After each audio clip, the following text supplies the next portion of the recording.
여러분 안녕하십니까? 나눔과 배려를 실천하는 복지TV 전북방송이 10월 16일 수요일에 보내드리는 이슈 브리핑 전북입니다.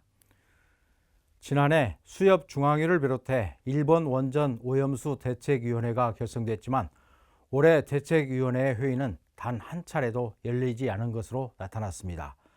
국회 윤준병 의원의 국정감사 자료에 따르면 일본 정부가 현재 9차례에 걸쳐 핵오염수 해양 투기를 하고 있음에도 지난해 8월 이후 현재까지 대책위 개최를 단 한 차례도 하지 않았습니다.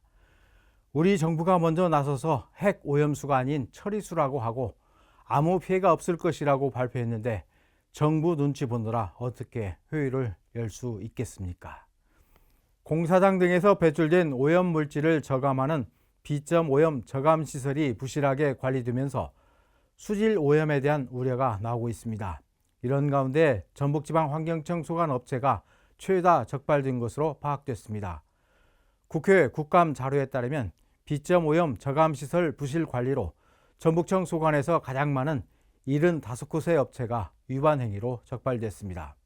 국내에서 가파른 매출 성장세를 기록하고 있는 코스트코 코리아가 국내 최대 규모의 유통협회인 한국체인 스토어협회를 전격 탈퇴한 것으로 확인됐습니다.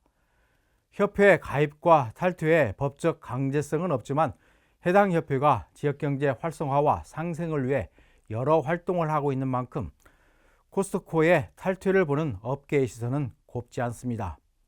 업계에서는 협회 탈퇴를 미국 본사의 지시에 따른 것으로 추측하고 있습니다. 한국에 남은 유일한 외국계 할인점인 코스트코 코리아가 단물만 쏙 빼먹고 기업의 사회적 책임은 회피하려는 것은 아닌지 의심스럽습니다. 전주시가 고형 폐기물 연료 사용시설에 대한 개발 행위 허가 기준을 강화하는 내용의 도시계획 조례 개정안을 오늘 20일 입법 예고합니다. 전주시에 따르면 조례 개정을 통해 폐기물 소각시설과 고형연료 제품 사용시설을 설치할 경우 주거 밀집 지역과 학교 등으로부터 1000m 이상 떨어져야 합니다. 현재는 200m입니다. 오는 11월 중 입법 예고를 마치고 법제심사와 조례규칙심의회, 시의회 심의 등을 거쳐 내년 1월 중 공포합니다. 부안 변산반도 국립공원이 다음 달 3일까지 공원 내 불법 무질서 행위에 대한 집중 단속을 벌입니다. 단속 대상은 탐방로의 샛길 출입을 비롯해 지정된 장소의 취사나 야영 행위, 불법 주차 등이며 위반 시에는 최대 200만 원의 과태료가 부과될 수 있습니다.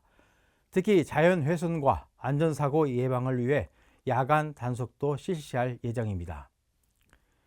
익산시가 농촌 관광 활성화를 위해 주식회사 하림과 손을 잡았습니다. 이번 협약은 농촌 관광 활성화뿐만 아니라 관광객 유치를 통한 교류 확대로 도시와 농촌의 상생 모델을 구축하기 위해 마련됐습니다. 협약을 통해 하림은 워크숍 장소로 농촌 체험마을을 이용하고 농촌 체험 여행지 3곳 이상을 방문한 직원에게 상품권을 지급하기로 했습니다. 완주군의회 완주시승격연구회는 최근 연구 용역 중간 보고회를 갖고 현재의 상황과 앞으로의 상황을 면밀히 분석해 완주군이 시로 승격됐을 때 장단점에 대해 검토해달라고 요청했습니다. 의원들은 또 형식적인 연구 용역이 아닌 완주군의 미래를 설계할 수 있는 실질적인 대안을 제시해 줄 것을 주문했습니다. 완주군 의회는 또 군민들의 의견도 연구 보고서에 반영할 계획입니다. 이달 전북 지역 아파트 분양 전망이 크게 개선된 것으로 나타났습니다. 주택산업연구원에 따르면 10월 전북 지역 아파트 분양 전망 지수가 지난달보다 8.3%포인트 상승한 100으로 집계됐습니다. 지수가 100을 넘으면 시장 전망을 긍정적으로 보는 주택사업자가 더 많다는 것을 의미합니다. 나눔과 배려를 실천하는 복지TV 전북방송이 10월 16일 수요일에 보내드린 이슈 브리핑 전북입니다.